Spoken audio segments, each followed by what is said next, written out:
Díadíomh cairde, rith, again, agus fáilte romh go féile iarrthar bhfuil líne. Ceacht is seacht. Ceacht, lesson, seacht. Ceacht is seacht. And we'll look at cahu emshire. Cahu emshire. Hobbies, pastimes. Cahu, spending. Emshire means time as well as weather. So cahu emshire, how we spend our time. And we'll cahu emshire agat. Do you have a hobby? And we'll cahu emshire agat. Ta. Esmoilum a the a snow. Esmoilum a the, I like to be, a snow. And we'll cahu emshire agat. Ta. Esmoilum a the a leo. Esmoilum a the a leo. I like reading. I like to be reading. Esmoilum a the a leo. Well, cahu emshire agat. Ta. Esmoilum a the shúil. Esmoilum a the a shúil. A shúil. Esmoilum a the shúil. Esmoilum a the a shúil. Well, cahu emshire agat. Ta. Esmoilum a the a roicheacht. Roicheacht, cycling. Roicheacht. Esmoilum a the a roicheacht.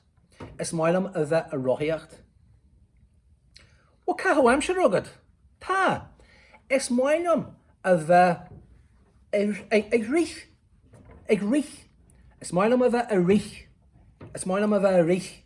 I like running. Or you might hear someone say, Esmoilum a the sudder. Jogging. Sudder is a slower rith. A slower run. Sudder. So esmoilum a the a sudder. I like jogging. Esmoilum a the rith. I like running. Okay? So, Jen cahu emshire agat. What is your pastime? What is your hobby? Esmoilum changaha. Languages. Esmoilum changaha o olam. Tá mé fólam na Frankische. Tá mé fólam na Spanische. Hola. Tá mé fólam na Hedalische. Omot o family. Shillam. Tá ocrasorm. I'm hungry. Tocrasorm. So esmoilum a the fólam changaha. I like learning languages. So, well, cahu emshire agat. Do you have a hobby? Jin cahu emshire agat. What is your hobby? Esmoilum a the a leo. Esmoilum a the a rith. Esmoilum a the tá mé smunchu. Smunchu. Esmoilum a the a roicheacht. Esmoilum a the a snow. Esmoilum a the ceol. Esmoilum a the a ceol. Esmoilum a the ceol. Okay. Beam a bulu or a guitar. Beam a bulu or a guitar. Okay? A bulu or a guitar or a guitar if you want. So that a cairde was ceacht a seacht. And it was on cahu emshire hobbies. Slán.